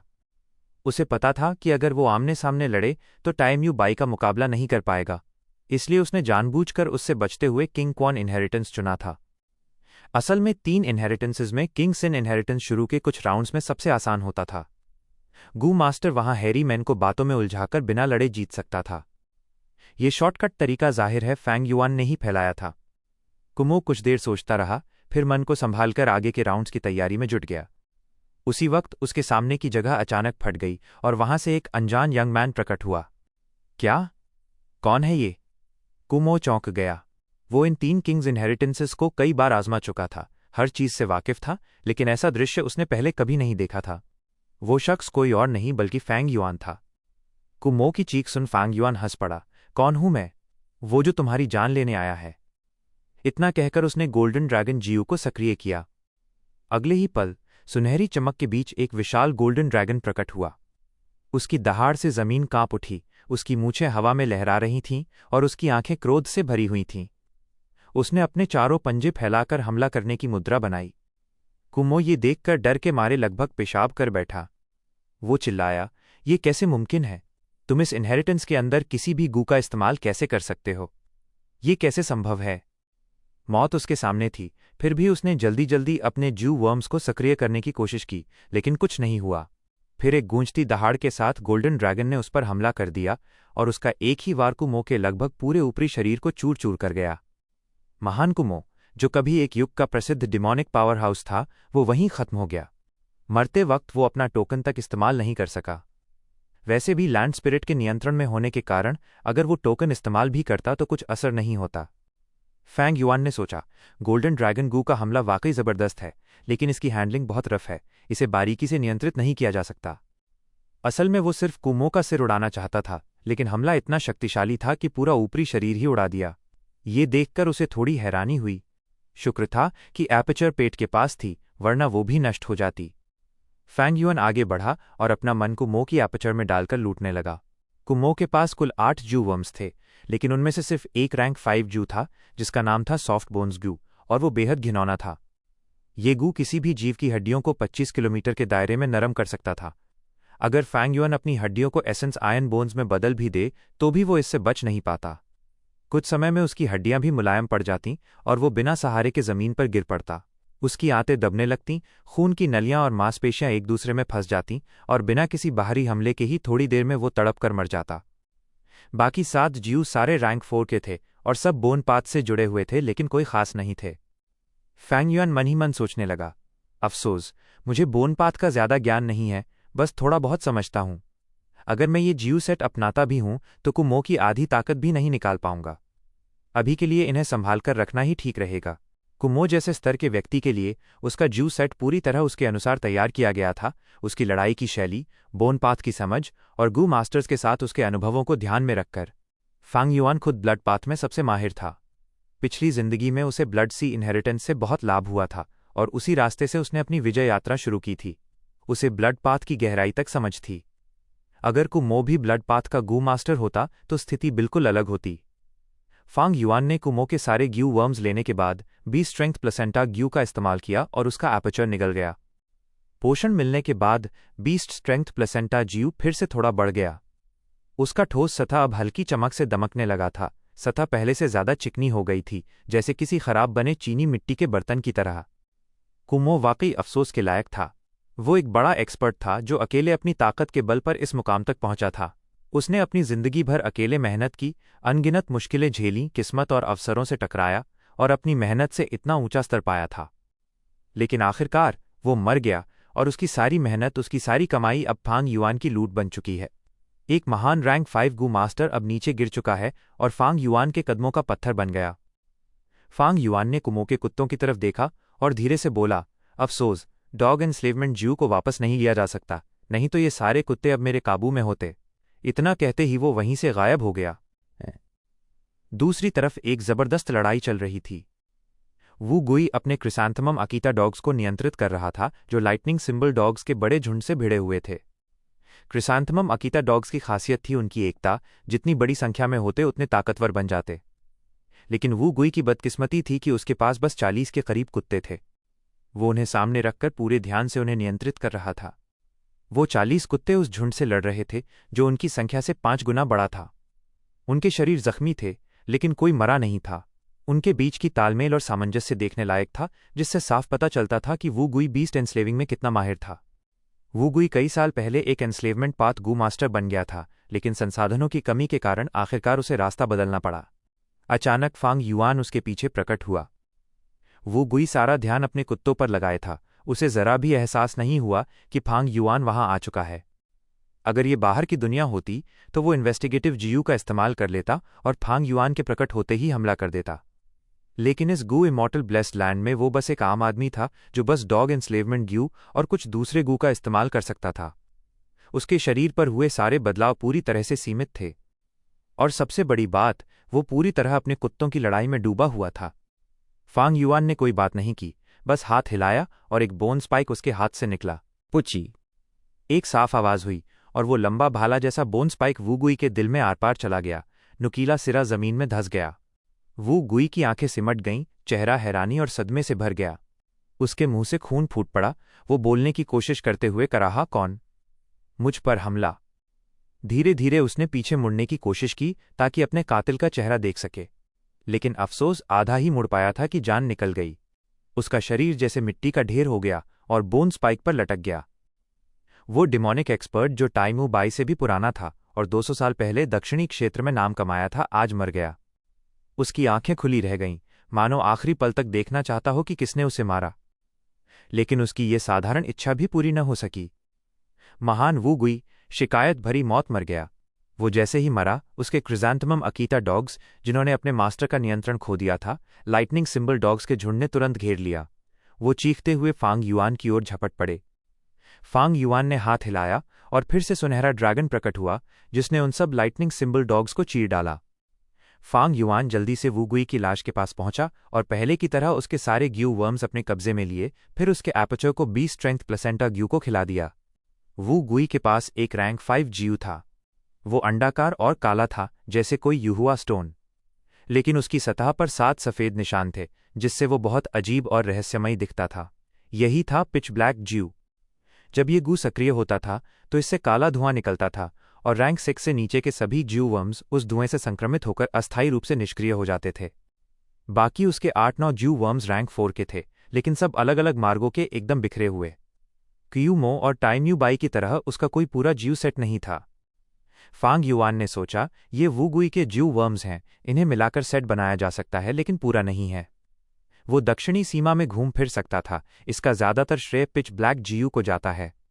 वाकई पिच ब्लैक ग्यू बहुत काम का रैंक 5 ग्यू था। फांग युआन उसे पाकर बेहद खुश हुआ। उसने पिच ब्लैक ज्यू अपने एपर्चर में रख लिया, बाकी रैंक 4 ज्यू अपने जेब में डाल लिए। उसके एपर्चर में पहले से ही कई ग्यू वर्म्स थे, जिनमें 5 रैंक 5 ग्यू थे और ढेर सारे रैंक 4 ग्यू। इससे एपर्चर पर बहुत दबाव था। सबसे बड़ी बात, स्प्रिंग ऑटम सिकाडा जो रैंक 6 जियू था, वो अब धीरे धीरे ठीक हो रहा था और बहुत ज़्यादा दबाव डाल रहा था। फांग युआन ने सोचा, ब्लेस्ड लैंड में समय बाहर की तुलना में 3 गुना तेज बह रहा है, जिससे स्प्रिंग ऑटम सिकाडा की रिकवरी भी तेज हो रही है। मुझे वक्त से पहले सेकंड एपर्चर जीयू को रिफाइन करना होगा। अगर दूसरा एपर्चर मिल गया तो मैं इस दबाव को थोड़ा कम कर पाऊंगा। उसके लिए वक्त बहुत कीमती था। वो सिर्फ सेकंड एपर्चर गू रिफाइन करना नहीं चाहता था, बल्कि स्प्रिंग ऑटम सिकाडा से आने वाले खतरे से भी बचना चाहता था। जैसे जैसे रिफाइनमेंट आगे बढ़ेगी, ब्लेस्ड लैंड में कमजोरियां बढ़ती जाएंगी।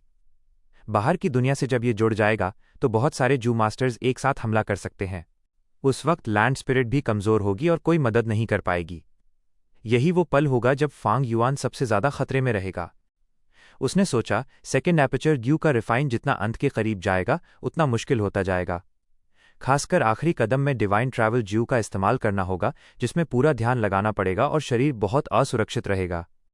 वू गुई की मौत ने उसे चेतावनी दे दी थी कि उसे ऐसे हालात से सावधान रहना होगा, लेकिन उसकी स्थिति थोड़ी अलग थी। मेरे पास एक और मोहरा है, वो है बाई निंगबिंग। उसने पॉइजन वाओ ग्यू इस्तेमाल किया था, उस पर भरोसा किया जा सकता है। लगता है आखिरी चरण में मुझे उसी से अपनी रक्षा करवानी होगी। ऐसा सोचते ही फांग युआन गायब हुआ और बाई निंगबिंग के सामने आ गया। बाई निंगबिंग ने हैरानी से उसकी तरफ देखा, बोली, फांग युआन, तुम अचानक यहाँ कैसे पहुंच गए? बाई निंगबिंग की आंखें अचानक हैरानी से फैल गईं जब फैंग युआन अचानक कहीं से भी प्रकट हो गया। अब तक सारे ग्यू मास्टर्स को 3 राजा की इनहेरिटेंस के बारे में काफी समझ आ चुकी थी, और क्योंकि बाई निंगबिंग हमेशा फैंग युआन के साथ थी, इसलिए उसे 3 राजा की इनहेरिटेंस की असली गहराई तक की जानकारी थी। मगर यही गहरी समझ अब उसे और भी ज्यादा चौंका रही थी। फैंग युआन का अचानक इस तरह प्रकट होना देखने में तो सीधा सा लग रहा था, लेकिन इसके अंदर बहुत ही चौंकाने वाले मायने छिपे हुए थे। बाई निंगबिंग, क्या तुम्हें हमारा वादा याद है? मैं सोच रहा हूं कि अब भी क्या तुम्हें यांगू चाहिए? फैंग युआन ने ये नहीं बताया कि वो यहाँ कैसे आया, बल्कि अपने हाथ पीछे बांधकर उस पर अपनी गहरी अथाह निगाह डालते हुए बस यही कहा, HMPH, जैसे कि तुम्हें जवाब नहीं पता। बाई निंगबिंग ने हल्की सी नाक सिकोड़ी और अपनी नीली आंखों को थोड़ा तिरछा किया। वो जानती थी कि फैंग युआन कभी भी बिना मकसद के कुछ नहीं कहता।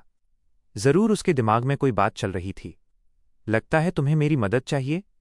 तो साफ साफ कहो, छुपाने की कोशिश मत करना, वरना मैं मदद नहीं करूंगी। फांग युआन हंसा, बिल्कुल शांत स्वर में। शांग क्लैन सिटी में हमने जहर की कसम खाई थी कि अगर किसी एक की जान खतरे में होगी तो दूसरा उसकी मदद करेगा।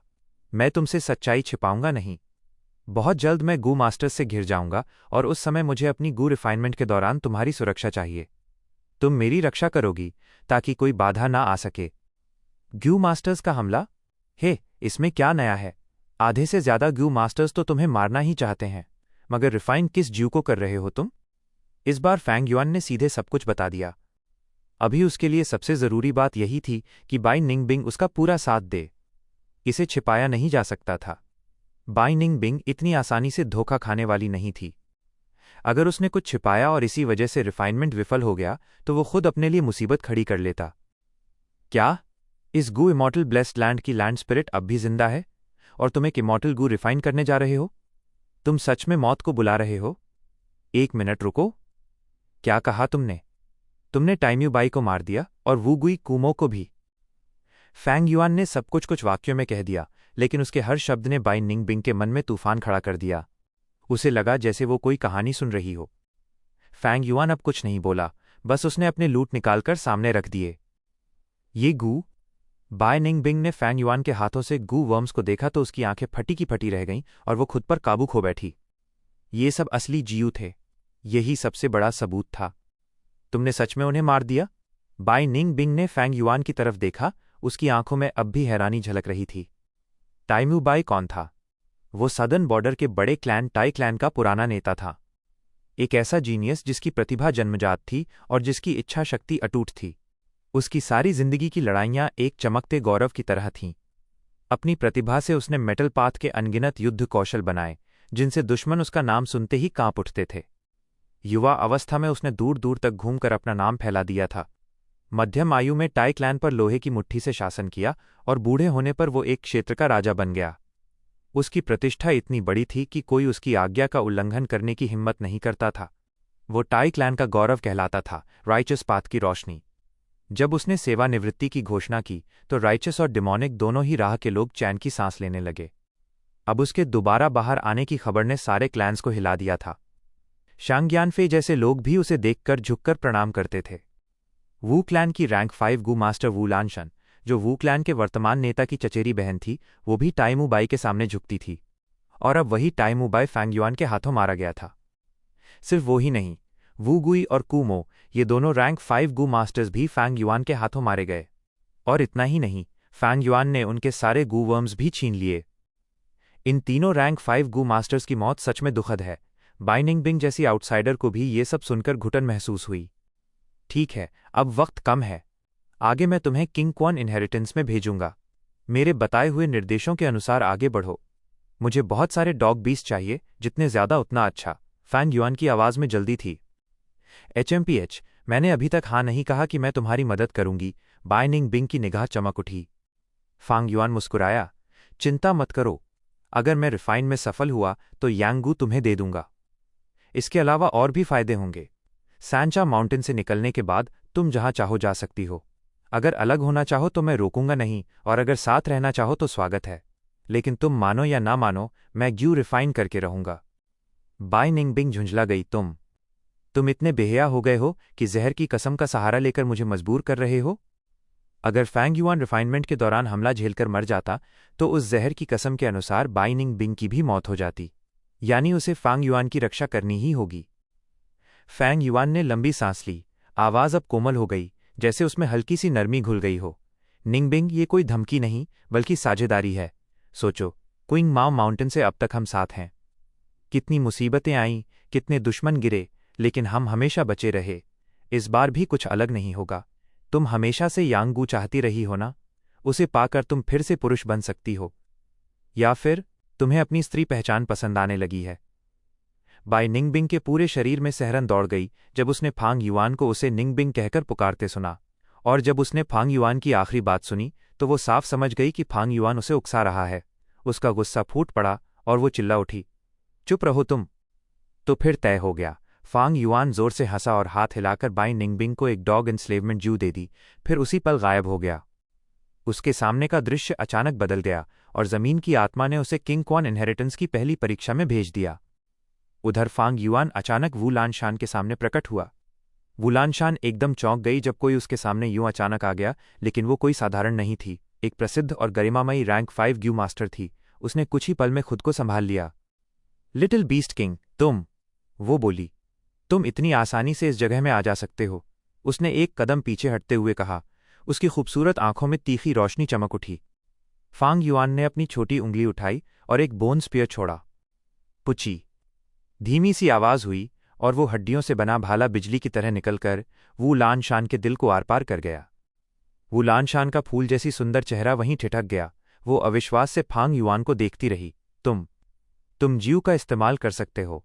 उसके इतना कहते ही उसकी सांसें थम गईं, उसकी आभा लुप्त हो गई। वो मर चुकी थी। एक और रैंक 5 गू मास्टर खत्म हो गया, लेकिन फांग युआन को उसका रैंक 5 जीयू नहीं मिला। जैसे ही वू लानशान मरी, उसके शरीर से रहस्यमयी रोशनी निकली, जिसने उसके 3 रैंक 5 ज्यू वर्म्स को ढक लिया और जगह को चीरते हुए उन्हें साथ ले गई। फांग युआन को कोई आश्चर्य नहीं हुआ। वो जानता था कि वू क्लैन के पास एक रैंक 6 इमॉर्टल ज्यू था, जिसका नाम था नो लॉस गू, जो बहुमूल्य ज्यू वर्म्स को पुनः प्राप्त करने की रहस्यमयी क्षमता रखता था। हालांकि ये ब्लेस्ड लैंड रैंक 1 से रैंक 5 तक के ग्यू वर्म्स को सीमित करता था, लेकिन इमॉर्टल ग्यू को कोई भी ब्लेस्ड लैंड रोक नहीं सकती। फांग युआन ने बाकी के रैंक 4 ज्यू भी उठा लिए, जो काफी कीमती थे। फिर उसने बीस्ट प्लेसेंटा ज्यू निकाला और वू लानशान के एपर्चर को निगलवा दिया। ये चौथे रैंक 5 ग्यू मास्टर का एपर्चर था। बीस्ट प्लेसेंटा गू अब और भी सुंदर लग रहा था, मानो नाजुक चीनी मिट्टी का बना हो, छूने में बेहद चिकना। फांग युआन ने उसका विश्लेषण किया और पाया कि उसकी एप्टीट्यूड अब बढ़कर 75% हो चुकी थी। जितनी एप्टीट्यूड बढ़ती जाती थी, उसे और बढ़ाना उतना ही कठिन होता था। शुरू में जब 20 प्लेसेंटा ग्यू ने सिर्फ टाइमूबाई का एपर्चर निगला था, तो एप्टीट्यूड सीधे 40% बढ़ी थी। बाद में जब उसने वू गुई, कुमो और वू लानशान के एपर्चर निगले, तब मिलकर सिर्फ 35% ही बढ़ा। बिल्कुल, ये सब गू मास्टर्स की नींव पर निर्भर करता है। सांचा माउंटेन पर कुल 5 रैंक 5 ग्यू मास्टर्स हैं। उनमें से टाइमूबाई, कुमो और वू गुई पीक स्टेज पर हैं। उन सब में टाई मुबाई की नींव सबसे गहरी थी, क्योंकि उसे टाई क्लैन के अपार संसाधन मिले थे। वो लानशान और वांग शाओ अपर स्टेज पर हैं, और चो ज्यू तो बस इनिशियल स्टेज पर है। इन्हें मारकर एप्टीट्यूड शायद मुश्किल से 10% ही बढ़े। लेकिन कोई बात नहीं, बाकी के भी हैं, यी हो, कॉन्ग री तियान और दूसरे सभी को मरना ही होगा। कॉर्प्स डॉग पूरा बैंगनी होता है, उसकी खाल हल्की सड़ी होती है, उसकी कमर झुकी रहती है और उसके दांत बाहर निकले होते हैं। यिन डॉग्स का उपयोग करके उन्हें काबू में करो, सफलता निश्चित है। बाएं रास्ते का चयन करो, उस परीक्षा का इनाम है 3 टास्क्स एट वंस गू, जो तुम्हारे लिए बहुत उपयोगी रहेगा। आगे तुम्हें हेवी टाई डॉग किंग मिलेगा। वो बुरी तरह घायल है, लेकिन और भी ज्यादा उग्र। उसे पकड़ने के लिए तुम्हें कई डॉग्स की बलि देनी पड़ेगी। ये डॉग किंग पहले 20 राउंड्स में अकेला हेवी टाई डॉग किंग है। 22वें राउंड में जब घूमते हुए कई हेवी टाई डॉग्स मिलेंगे, तब तुम इस किंग का इस्तेमाल करके उन्हें बिना कोई नुकसान झेले अपने अधीन कर सकती हो। हर राउंड में आगे बढ़ने पर बाई निंगबिंग के कानों में एक आवाज गूंजती थी। वो आवाज थी ब्लेस्ड लैंड की, लैंड स्पिरिट की। इमॉर्टल एसेंस बहुत कम बची थी, इसलिए लैंड स्पिरिट ने बाई निंगबिंग को किंग क्वान इनहेरिटेंस में भेज तो दिया, पर उस पर ज्यादा इमॉर्टल एसेंस खर्च करने की इच्छा नहीं थी। अब बाई निंगबिंग को हर परीक्षा खुद ही पार करनी थी। लेकिन भले ही लैंड स्पिरिट का ब्लेस्ड लैंड पर नियंत्रण बहुत कमजोर हो गया था, उसे 3 किंग्स इनहेरिटेंस की पूरी जानकारी थी। उसे बाइनिंग बिंग को मार्गदर्शन देने में लगभग कोई इमॉर्टल एसेंस खर्च नहीं हो रहा था, पर बाइनिंग बिंग के लिए यह बेहद बड़ा सहारा था, मानो अंधेरी सुरंग में कोई उजली लालटेन उसके आगे जल रही हो। बाइनिंग बिंग हर राउंड में सबसे सही निर्णय ले पा रही थी, और उसकी शक्ति बर्फ के गोले की तरह लगातार बढ़ती जा रही थी। अगले राउंड में तुम्हारा सामना एक गू मास्टर से होगा, लैंड स्पिरिट की आवाज फिर आई। लेकिन चिंता मत करो, वो अभी अभी एक बड़ी लड़ाई से लौटा है, उसके पास बहुत कम डॉग बीस्ट्स बचे हैं। तुम उसे आसानी से हरा दोगी। उस वक्त मैं उसे बांध दूंगा, तुम उसे मारकर उसके ग्यू हासिल कर लेना, तुम्हारे ग्यू वर्म्स की संख्या बहुत बढ़ जाएगी। बाइनिंगबिंग ने सिर हिलाया और धीरे धीरे कोहरे से बाहर निकली। तुम। सामने वाला चौंक गया जब उसने उसे देखा। बाइनिंगबिंग भी कुछ पल के लिए ठिठक गई। वो कोई और नहीं, वही था जिसने इनहेरिटेंस में प्रवेश से पहले फांग युआन और उस पर परेशानी खड़ी की थी, यून क्लैन का युवा clan leader Yun Luo Tian. Yun Luo Tian ने घमंड से कहा, तुम बाई निंगबिंग हो ना? तुम्हारी किस्मत खराब है जो मुझसे टकरा गई। तुम्हारे पास तो मेरे आधे जितने डॉग्स भी नहीं हैं। उसकी बात अधूरी रह गई। उसकी आंखें फैल गईं और गले से अजीब सी काका आवाज निकली, जैसे किसी मुर्गे का गला अटक गया हो, क्योंकि बाई निंगबिंग के पीछे कोहरे से एक एक कर सैकड़ों डॉग बीस्ट्स निकल रहे थे, लगातार, अंतहीन। ये तो नामुमकिन है। तुम्हारे पास इतने सारे डॉग बीस्ट्स कैसे हो सकते हैं? यून लुओ तियान डर से कांपते हुए चीख उठा। उसकी उंगली बाइनिंग बिंग की ओर थी और चेहरा ऐसा लग रहा था जैसे उसने कोई भूत देख लिया हो। उसके सामने मौजूद बीस्ट्स की संख्या उसकी कल्पना से भी कहीं ज्यादा थी। आखिर कितने राउंड हो चुके हैं? यहां तक कि एक रैंक 5 गू मास्टर भी इतनी संख्या तक नहीं पहुंच सकता। यून लुओ तियान पूरी ताकत से चिल्लाया, जैसे अपने दिल में उठे डर को बाहर निकालना चाहता हो। तुम जरूर कोई लूपहोल का इस्तेमाल कर रही हो। तुमने चीटिंग की है। तुम बेईमान इंसान हो। अब यून लुओ तियान की शांति पूरी तरह टूट चुकी थी। वो अब यून क्लैन के युवा नेता जैसा नहीं लग रहा था। बाई निंगबिंग ने हल्की सी सांस ली, क्योंकि यून लुओ तियान की बात बिल्कुल सही थी। उसने सचमुच सही निशाना लगाया था। सच तो यह है कि उसने चीटिंग की थी, और इसमें उसकी मदद की थी ब्लेस्ड लैंड की स्पिरिट ने। लैंड स्पिरिट की मदद से उसने किंग क्वान इनहेरिटेंस ऐसे पार किया जैसे कोई सैर पर निकली हो। जो मुश्किलें उसने पहले अकेले झेली थीं, उनके मुकाबले ये तो बहुत आसान था, जैसे कोई बच्चों का खेल हो।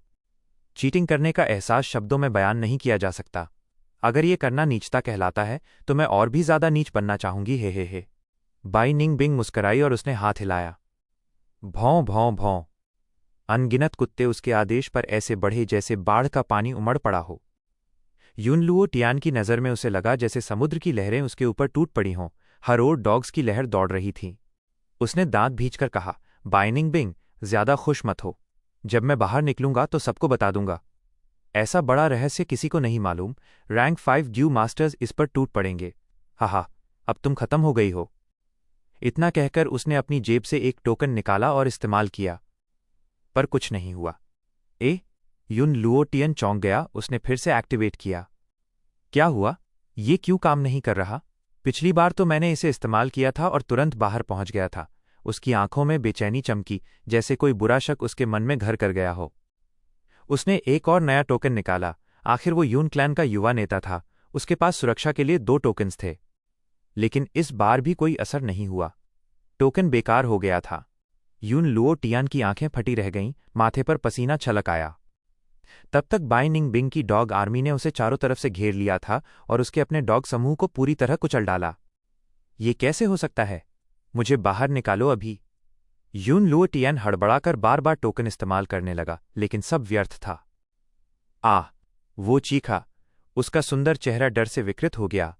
बाल बिखर गए और उसकी आंखें लाल हो उठीं, जैसे कोई घायल सांड। ये तुम हो, तुमने किया है ना? तुमने ही टोकन को बेअसर बना दिया है। हे, बहुत बड़े उपाय निकाले हैं तुमने।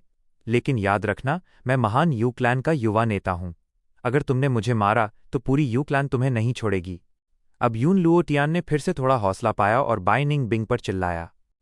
यू क्लैन के युवा नेता का अभिमान ही अब उसका सहारा था, जो उसे झुकने नहीं दे रहा था, वरना वो अब तक जमीन पर गिरकर भीख मांग रहा होता। लेकिन बाई निंग बिंग के सामने उसका ये घमंड कुछ भी नहीं था। मैं टाई क्लैन से नहीं डरी, तो तुम्हारी छोटी सी यून क्लैन से डरूंगी? बाई निंग बिंग ने ठंडी हंसी के साथ कहा। बैटलफील्ड पर अब यून लुओ टियन बिल्कुल अकेला रह गया था। उसके सारे डॉग्स बाई निंग बिंग के कुत्तों ने मार गिराए थे।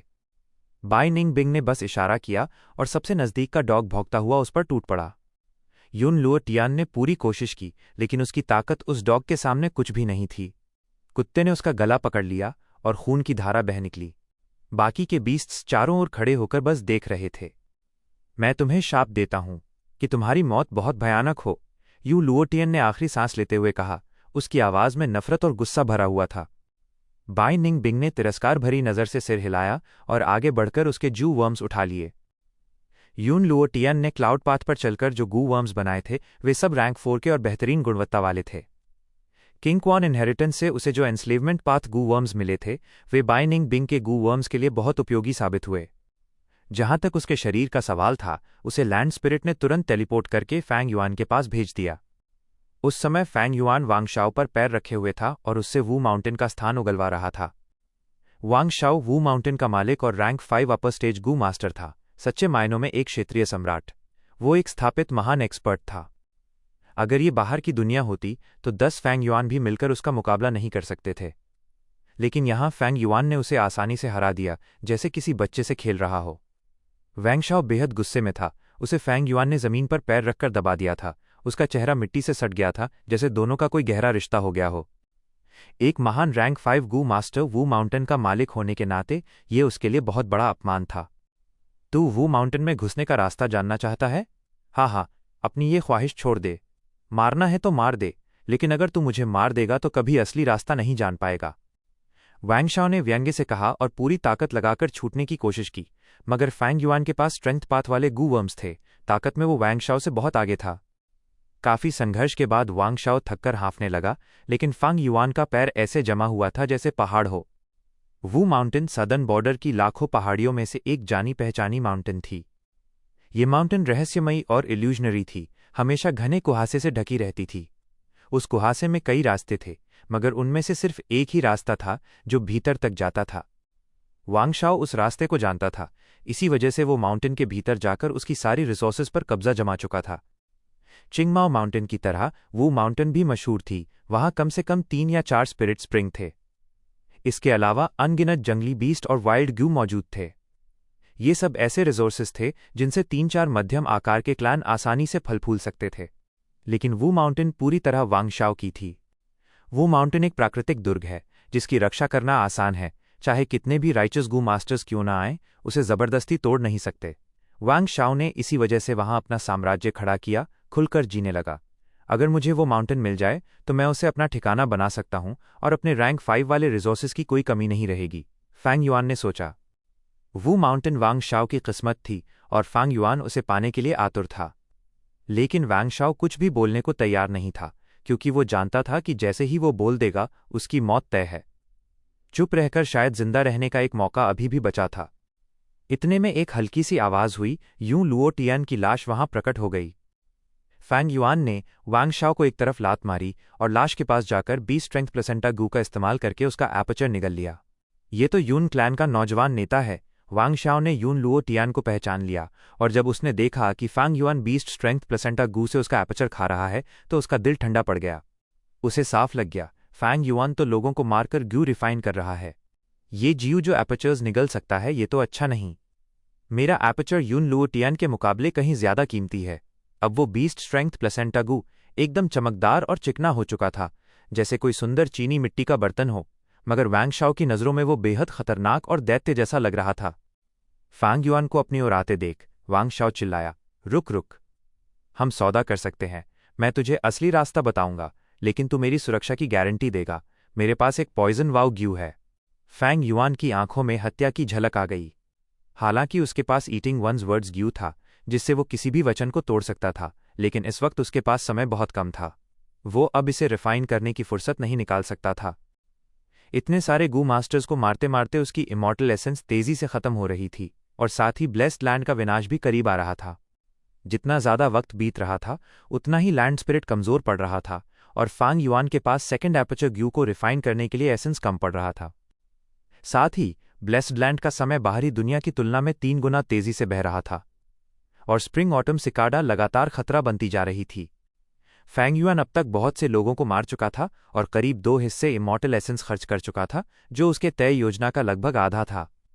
इससे ब्लेस्ड लैंड का विनाश और तेज हो गया था। अब बाहर के लोगों को इसका आभास होने लगा था।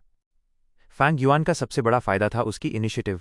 अगर वो अब भी देर करता तो ये फायदा खत्म हो जाता और हालात उसके खिलाफ हो जाते। वू माउंटेन के फायदे बहुत थे, लेकिन सेकंड एपर्चर गू के मुकाबले वो जरूरी नहीं थे। बोल, वू माउंटेन में घुसने का रास्ता कौन सा है? फांग युआन गर्जा और वांग शाओ की दाहिनी कलाई तोड़ दी। मुझे छोड़ दे, मैं बता दूंगा, वांग शाओ दर्द में चिल्लाया। जिद्दी। फैंग युआन ने फिर पैर मारा और वांग शाओ का बायां घुटना पूरी तरह चूर हो गया। वांग शाओ का शरीर दर्द से कांप उठा, पसीना उसकी पीठ से बहने लगा, लेकिन उसने दांत भींचे और फैंग युआन की आंखों में घूरता रहा, एक शब्द तक नहीं बोला। फैंग युआन चुप हो गया। उसे एहसास था कि जबरदस्ती से कुछ हासिल नहीं होगा। वांग शाओ अपने युग का एक सच्चा एक्सपर्ट था। वो निर्दयी और कठोर स्वभाव का था, अपने दुश्मनों पर कभी रहम नहीं करता था, लेकिन खुद पर भी उतना ही सख्त था। उसने अपने लिए एक आइस वाटर बेड बनाई थी। इस बिस्तर में जैसे ही कोई 6 घंटे सोता, पूरा बिस्तर नीचे बर्फीले पानी में डूब जाता। वैंग शाओ रोज उसी पर सोता था, सिर्फ 6 घंटे की नींद लेता था। बाकी समय खाना, सफाई और कल्टीवेशन में बीतता था। उसकी एप्टीट्यूड उतनी उच्च नहीं थी, टाइमू बाई या बाइनिंग बिंग जैसी नहीं, लेकिन अपनी मेहनत और लगन से वो धीरे धीरे ऊपर चढ़ता गया और सदर्न बॉर्डर का मशहूर डिमोनिक एक्सपर्ट बन गया, जिससे कोई भी आंख मिलाने की हिम्मत नहीं करता था। फैंग युआन की पिछली जिंदगी की यादों में, जब वैंग शाओ यीटियन माउंटेन पहुंचा था, उसने कई राइचस एक्सपर्ट्स को मार दिया था। उसकी निर्दयता चारों तरफ फैल गई थी, और एक बार तो वो डिमोनिक हेड बनने के करीब पहुंच गया था। फांग युआन को मन ही मन दबाव महसूस हुआ, क्योंकि ऐसा व्यक्ति उसका विरोधी बन चुका था। वैंग शाओ को मारने से वीटियन माउंटेन के युद्ध में डिमोनिक फैक्शन कमजोर हो जाएगा, लेकिन उसे जिंदा छोड़ना भी खतरे से खाली नहीं था। मुझे अब गू रिफाइन करना है, और मैं नहीं चाहता कि तू पीछे से हमला करे। फैंग युआन ने ठंडी सांस छोड़ी और एक बार में वैंग शाओ को खत्म कर दिया। फिर उसने उसके सारे जीयू लिए और उसका एपर्चर निगल लिया। ये प्रक्रिया बहुत सहजता से पूरी हो गई। यून लुओ टियन और वांग शाओ के एपर्चर निगलने के बाद बी स्ट्रेंथ प्लेसेंटा गू की एप्टीट्यूड बढ़कर 83% तक पहुंच गई। लेकिन इमॉर्टल एसेंस का खर्च अब 2 हिस्सों से भी ज्यादा हो चुका था, और वो अब नाजुक स्थिति में था। अच्छा नहीं हुआ, इमॉर्टल एसेंस का खर्च मेरी गणना से ज्यादा निकला। ये ब्लेस्ड लैंड बहुत पुरानी है, इमेमोरियल एंटिक्विटी काल की, और ये अपने आप में चमत्कार है कि अब तक ये कायम है। फैंग युआन का चेहरा गंभीर था। असली खर्च उसकी उम्मीद से थोड़ा ज्यादा बढ़ चुका था। यंग मैन, प्राइमीवल एसेंस का खर्चा योजना से हट गया है, तुम्हें अब रुक जाना चाहिए। लैंड स्पिरिट ने यह गलती नोट की और सलाह दी। फैंग युआन का चेहरा ठंडा पड़ गया। उसने तुरंत जवाब दिया, ऐसा नहीं हो सकता। 83% मेरे प्लान का हिस्सा नहीं है। मेरा प्लान तो 90% तक पहुंचने का है। लैंड स्पिरिट शांत स्वर में बोला, जिंदगी की ज्यादातर चीजें इंसान की इच्छा के मुताबिक नहीं होती। हमें सब कुछ नहीं मिल सकता जो हम चाहते हैं। यंग मैन, लालच ने तुम्हारी आंखों पर पर्दा डाल दिया है, तुम अपनी समझदारी खोने लगे हो। फैंग युआन ने मन ही मन बुरा भला कहा। बिना लैंड स्पिरिट की मदद के वो इमॉर्टल एसेंस इस्तेमाल नहीं कर सकता था। लैंड स्पिरिट पहले ही रुकने की सोच रहा था, इसलिए फैंग युआन को किसी तरह उसे मनाना था। बागुई फांग युआन ने गहरी सांस छोड़ी और लहजा नरम किया। प्राइमीवल एसेंस का थोड़ा ज्यादा खर्च होना कोई बड़ी बात नहीं है। मेरे प्लान में थोड़ा अतिरिक्त एसेंस रखा ही गया था। फैंग युआन ने इमॉर्टल एसेंस को 16 हिस्सों में बांटा था। उनमें से 8 हिस्से गू रिफाइनमेंट के लिए थे, 4 किंग्स इनहेरिटेंस को बनाए रखने के लिए, 3 और थोड़ा हिस्सा गू मास्टर्स को मारने के लिए रखा गया था। आखिरी बचा हुआ थोड़ा हिस्सा किसी अनहोनी के वक्त काम आने के लिए था। फैंग युआन बहुत सूक्ष्म सोच वाला था। उसने इतने लंबे समय तक ये सब प्लान किया था, वो बिना बैकअप प्लान के कैसे रह सकता था। लेकिन लैंड स्पिरिट को भरोसा नहीं हुआ। भले ही वो किसी लिंगरिंग थॉट से बना हो, लेकिन उसमें बुद्धि थी और सोचने की क्षमता थी। यंग मैन, तुम्हारा हिसाब गलत है। क्या तुमने कभी सोचा कि जीयू रिफाइनमेंट फेल भी हो सकता है? कोई गारंटी नहीं कि सब कुछ सही ही होगा। जब तुम असफल हो जाओगे तो इमॉर्टल एसेंस बेकार जाएगा। 8 हिस्से रिफाइनमेंट के लिए सिर्फ न्यूनतम जरूरत थे। आखिरी हिस्सा इसलिए रखा गया था ताकि अगर कई बार कोशिश करनी पड़े तो एसेंस की कमी ना हो। अब अगर तुम वही हिस्सा खर्च कर दोगे तो रिफाइनमेंट जरा सा भी असफल हुआ तो सेकेंड एपर्चर ग्यू का रिफाइनमेंट सफल नहीं होगा, लैंड स्पिरिट ने जवाब दिया। फैंग युआन अंदर ही अंदर बेचैन था। उसने अभी तक परीक्षा पास नहीं की थी और न ही वो ब्लेस्ड लैंड का मालिक बना था, इसलिए वो लैंड स्पिरिट को सीधा आदेश नहीं दे सकता था। अगर लैंड स्पिरिट ने सहयोग करने से इनकार कर दिया तो उसके पास कोई उपाय नहीं था। अभी ब्लेस्ड लैंड में एक रैंक 5 गू मास्टर और कई रैंक 4 एक्सपर्ट मौजूद थे, जो आगे चलकर रिफाइनमेंट के वक्त उसके लिए बड़ी बाधा बन सकते थे। फैंग युआन का इन सबको मारने का मकसद यही था कि वो अपने भविष्य के दुश्मनों को पहले ही खत्म कर दे ताकि खुद को सुरक्षित रख सके। लेकिन ब्लेस्ड लैंड में इमॉर्टल एसेंस बहुत कम बचा था। फैंग युआन को सोच समझकर उसका इस्तेमाल करना था, साथ ही उसे ब्लेस्ड लैंड की निगरानी से भी निपटना था। यंग मैन, अब और जोखिम मत लो। अगर तुम जिद पर अड़े रहे तो मैं तुम्हारे साथ सहयोग नहीं करूंगा, बल्कि तुम्हारी परीक्षा का मौका भी छीन लूंगा और किसी और को दे दूंगा, लैंड स्पिरिट ने दृढ़ स्वर में कहा।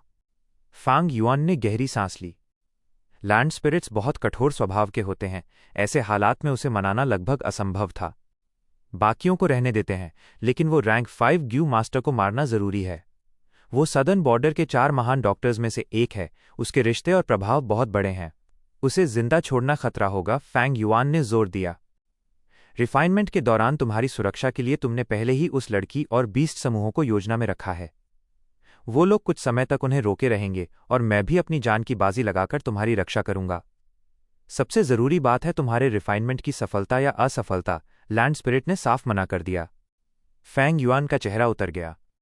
वो आखिरी रैंक 5 गू मास्टर चोजियू था, जिसे लोग किलर गोस्ट डॉक्टर कहते थे। उसकी लड़ाई की क्षमता भले ही बहुत ऊंची न हो, लेकिन उसका प्रभाव अपार था। फैंग युआन की पिछली जिंदगी की यादों में चोजियू यीटियान माउंटेन गया था और डिमोनिक फैक्शन में शामिल हुआ था। वहां उसे तीसरा सबसे बड़ा पद मिला था। उसके एक इशारे पर अनगिनत गू मास्टर्स इकट्ठे हो जाते थे। उसकी चिकित्सा कला के कारण डिमोनिक फैक्शन के सैनिकों की मृत्यु दर कम हो गई थी, उनकी हिम्मत बढ़ी और राइचस पाथ को भारी परेशानी झेलनी पड़ी। आखिर में शांग्यान फे ने डॉक्टर सूशो और डिवाइन डॉक्टर शेंगशो को बुलाया, तब जाकर उन्होंने चोजियू के प्रभाव को दबाया। यीटियान माउंटेन की उस लड़ाई ने सबको चोजियू की क्षमता दिखा दी। वो किलर गोस्ट डॉक्टर पूरे सदर्न बॉर्डर में 4 डॉक्टर्स का प्रमुख माना गया। बाद में जब यीटियन माउंटेन राइचस पाथ ने जीत लिया, चोजियू पकड़ा गया। वू क्लैन लीडर ने उसकी प्रतिभा देखकर उसे अपने पक्ष में करने की कोशिश की, लेकिन चोजियू ने इनकार कर दिया। उसने शांग्यान फे और डॉक्टर सूशो को भरी सभा में अपमानित किया, उनके पुराने राज उजागर कर दिए, जिससे गुस्से में शांग्यान फे ने वहीं उसे मार डाला। हर रैंक 5 गू मास्टर एक प्रतिभाशाली व्यक्ति होता है, उन्हें हल्के में नहीं लिया जा सकता। ऐसे जू मास्टर्स आम लोगों में से उठकर मॉर्टल रेल्म के शिखर तक पहुंचते हैं। वो इस निर्दयी संसार में अनगिनत परीक्षाओं और मौत के खेलों से गुजरकर जीते हैं। वो सभी अपने आप में वीर और विजेता होते हैं। फैंग युआन जब सोचता कि चूजू जैसा व्यक्ति रिफाइनमेंट के आखिरी चरण में हमला कर दे तो वो चैन से नहीं रह सकता था। हालांकि मेरी कल्टिवेशन रैंक 4 अपर स्टेज पर है और मेरी कल्टिवेशन स्पीड बेहद तेज है, लेकिन इस विशाल मंच पर मैं अब भी बहुत कमजोर हूं। इन रैंक 5 ग्यू मास्टर्स से मैं टक्कर नहीं ले सकता। अगर मेरे पास मेरी पिछली जिंदगी वाला रैंक 6 कल्टिवेशन होता तो चाहे कितने भी रैंक 5 आते, मैं सबको जानवरों की तरह मार डालता, फैंग युआन ने मन ही मन सोचा। तुम अब भी किसी को मारना चाहते हो? असंभव। मैं इसकी अनुमति नहीं दूंगा। इमॉर्टल एसेंस यूं ही बर्बाद नहीं किया जा सकता। हमें इसका अधिकांश हिस्सा रिफाइनमेंट के लिए बचाना होगा। लैंड स्पिरिट ने फैंग युआन की बात सुनते ही तुरंत इनकार कर दिया। डिमोनिक ग्यू मास्टर्स हमेशा ऐसे ही होते हैं, उसने कहा। उन्हें जोखिम लेना पसंद होता है। आह यंग मैन, तुम इतने अतिवादी मत बनो। इस दुनिया में राइचस पाथ इसलिए फल फूल रहा है और डिमोनिक पाथ को दबा रहा है क्योंकि डिमोनिक पाथ हमेशा हद से ज्यादा जाता है, लालच में अंधा हो जाता है और खुद को खतरे में डाल देता है, जबकि राइचस पाथ स्थिरता चाहता है, धीरे धीरे पहाड़ की तरह अडिग रहकर आगे बढ़ता है। बागुई, तुम गलत हो। डिमोनिक पाथ के लोग बहुत कठिन जिंदगी जीते हैं। उन्हें मजबूरी में चरम कदम उठाने पड़ते हैं। अगर वे हर मौके पर सबसे बड़े फायदे के लिए नहीं लड़ेंगे, अगर जोखिम नहीं उठाएंगे तो कैसे कल्टिवेट करेंगे और कैसे राइचस पाथ वालों से मुकाबला करेंगे? लालच, स्वार्थ, चरमपन और जोखिम उठाना, यही तो डिमोनिक पाथ के जीने के नियम हैं। जब फायदा बड़ा हो तो चाहे हमें कितनी भी खतरनाक राह पर चलना पड़े, फर्क नहीं पड़ता। एक गलत कदम और सब खत्म। लेकिन असंभव को संभव बना देना, यही तो डिमोनिक पाथ की असली रोमांचकता है। डिमोनिक पाथ के लोगों की जिंदगी शराब की तरह होती है, तीव्र और मोहक, फैंग युआन ने जोर से कहा। लैंड स्पिरिट ने उसकी बातें सुनकर गहरी सांस ली। युवा, तुम्हारे अंदर का डिमोनिक स्वभाव बहुत गहराई से बैठ गया है। अब तुम लौट नहीं सकते। भविष्य में यही तुम्हें विनाश की ओर ले जाएगा। अगर हेवन कोई पाप करे तो माफ किया जा सकता है, लेकिन अगर कोई इंसान खुद पाप करे तो उसे मरना ही चाहिए। फैंग युआन हंस पड़ा। हा हा हा हा, बागुई, तुम बहुत भोले हो। पाप क्या है? पाप करने का मतलब मरना चाहिए। ये तो बस कमजोरों की नादान और बेबस सोच है। वे ऐसी बातें फैलाते हैं ताकि दूसरे लोग इन नियमों का पालन करें और वो कमजोर लोग सुरक्षित रहें। लेकिन मैं ऐसा व्यक्ति बनना चाहता हूं जो पाप करे और फिर भी खुलकर दुनिया में घूमे। मैं वो डिमोनिक हेड बनना चाहता हूं जो जीवों का संहार करे और जो चाहे वो पाए। मैं सिर्फ गू मास्टर्स को ही नहीं मारना चाहता, मैं तो सेकंड एपर्चर ग्यू को रिफाइन करके सबसे बड़ा विजेता बनना चाहता हूं। बागुई, ये महसूस करो, बताओ तुम्हें ये क्या लगता है? इतना कहते ही फैंग युआन ने स्प्रिंग ऑटम सिकाडा को एक्टिवेट किया और पहली बार उसकी ऑरा दुनिया में प्रकट हुई। लैंड स्पिरिट दंग रह गया। ये तो रैंक 6 इमॉर्टल ग्यू की ऑरा है। लगता है ये स्प्रिंग ऑटम सिकाडा है। स्प्रिंग ऑटम सिकाडा इस दुनिया का 7वां रहस्यमय जीव है। तुम एक साधारण मॉर्टल होकर ऐसे इमॉर्टल जीव के मालिक कैसे हो सकते हो? लैंड स्पिरिट को विश्वास दिलाने के लिए फैंग युआन ने बड़ा दांव लगाया और स्प्रिंग ऑटम सिकाडा का अस्तित्व उजागर कर दिया। स्प्रिंग ऑटम सिकाडा रैंक 6 का गू था और सेकंड एपर्चर गू भी इमॉर्टल गू था। ऐसे फायदे के लिए फैंग युआन ने ये जोखिम उठाना उचित समझा। एक मॉर्टल इमॉर्टल जीव का मालिक क्यों नहीं हो सकता? मैं तुम्हें सच बताता हूं, ये स्प्रिंग ऑटम सिकाडा मैंने खुद रिफाइन किया है, फैंग युआन बोला। मैं समझ गया। अब सब स्पष्ट है। तुम पहले एक जू इमॉर्टल थे, लेकिन स्प्रिंग ऑटम सिकाडा का इस्तेमाल करके तुमने पुनर्जन्म लिया और इतिहास को बदलने के लिए वापस अतीत में लौट आए। लैंड स्पिरिट ने हैरानी और प्रशंसा के साथ कहा। ओह बागुई, लगता है तुम्हें स्प्रिंग ऑटम सिकाडा के बारे में कुछ जानकारी है, कृपया मुझे बताओ, फैंग युआन ने तुरंत पूछा। लैंड स्पिरिट ने कहा, इमेमोरियल एंटिक्विटी से ही 2 प्रकार के जू मास्टर्स रहे हैं, एक स्पेस पाथ के और दूसरे टाइम पाथ के। यही हेवन और अर्थ की नींव है। स्पेस पाथ ऊपर, नीचे, दाएं और बाएं का प्रतीक है, जबकि टाइम पाथ अतीत, वर्तमान और भविष्य का प्रतिनिधित्व करता है। जैसे मेरी ब्लेस्ड लैंड को ही लो, अपने चरम समय में इसका क्षेत्र 6000 वर्ग किलोमीटर था और यहाँ का समय बाहरी दुनिया की तुलना में 6 गुना तेज बहता था। 6000 वर्ग किलोमीटर कितनी बड़ी जगह होती है? धरती पर वो लगभग ब्रुनेई देश के बराबर है। और जहां तक समय के 6 गुना तेज बहने की बात है, वो रिवर ऑफ टाइम के हिसाब से मापा जाता था। अपने चरम पर इस ब्लेस्ड लैंड में समय की गति बाहर की दुनिया से 6 गुना थी। बाहर की एक दिन की तुलना में यहाँ 6 दिन बीतते थे। लेकिन अब तक ये ब्लेस्ड लैंड बहुत कमजोर हो चुकी थी। अधिकांश भूमि नष्ट हो गई थी और अब यहाँ का समय केवल 3 गुना तेज चलता था। इस दुनिया में कई अलग अलग ब्लेस्ड लैंड्स हैं और हर एक की भूमि और समय का प्रवाह अलग होता है। लैंड स्पिरिट ने आगे कहा, spring autumn cicada time path का एक ग्यू वर्म है। बहुत पहले इसका एक मास्टर था जिसने इतिहास में अपना नाम दर्ज करवाया। वो था डीमन वेनरेबल होंगलियन। उसने इमॉर्टल कोर्ट का विरोध किया और भाग्य की उन जंजीरों को तोड़ दिया जो सभी को बांधती थीं। उसने आने वाली पीढ़ियों को आशा दी ताकि वे अपना भाग्य खुद अपने हाथों में ले सकें। डीमन वेनरेबल होंगलियन, इतिहास का सबसे रहस्यमय डीमन वेनरेबल? फैंग युआन हैरान रह गया। जीयू दुनिया में रैंक 9 को वेनरेबल कहा जाता है। डीमन वेनरेबल मतलब रैंक 9 डिमोनिक पाथ का जीव मास्टर, और इमॉर्टल वेनरेबल मतलब रैंक 9 राइचस पाथ का जीव मास्टर। इतिहास में डीमन वेनरेबल और इमॉर्टल वेनरेबल की संख्या बहुत कम रही है। हर युग में बस एक ही वेनरेबल हुआ करता था, कभी 2 एक साथ नहीं। इसलिए वेनरेबल असली अजेयता का प्रतीक माने जाते हैं। और उन सब में डीमन वेनरेबल होंगलियन सबसे रहस्यमय था। उसके बारे में इतिहास में सबसे कम रिकॉर्ड मिलते हैं। फैंग युआन तक को सिर्फ उसका नाम पता था। अब पहली बार वो उसके बारे में विस्तार से सुन रहा था। लैंड स्पिरिट ने आगे कहा, ये दुनिया जितनी विशाल तुम सोच सकते हो 5 क्षेत्रों में बटी है, उत्तर, दक्षिण, पूर्व, पश्चिम और केंद्र। ये आपस में जुड़ी हुई हैं, लेकिन पूरी तरह स्वतंत्र भी हैं। एक रिवर ऑफ टाइम बहती है जो अतीत से होकर वर्तमान तक आती है और फिर भविष्य की ओर जाती है। यही इस मुख्य दुनिया का समय और स्थान है। अगर कोई कहे कि इतिहास स्थिर चित्रों की एक श्रृंखला है, तो रिवर ऑफ टाइम वो पतली डोरी है जो इन सभी चित्रों को एक रेखा में जोड़ती है। तुमने स्प्रिंग ऑटम सिकाडा का इस्तेमाल किया, खुद को उन चित्रों से बाहर निकाला और उस रेखा पर उल्टी दिशा में यात्रा की, अपने विचार और यादें किसी एक चित्र में डाल दीं।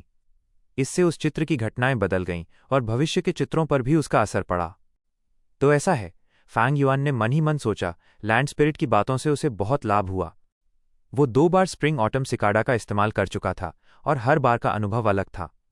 इन अनुभवों ने स्प्रिंग ऑटम सिकाडा और रिवर ऑफ टाइम के प्रति उसकी समझ को और गहरा कर दिया। लैंड स्पिरिट की बातें सुनकर उसके भीतर एक नई समझ की प्रेरणा जागी।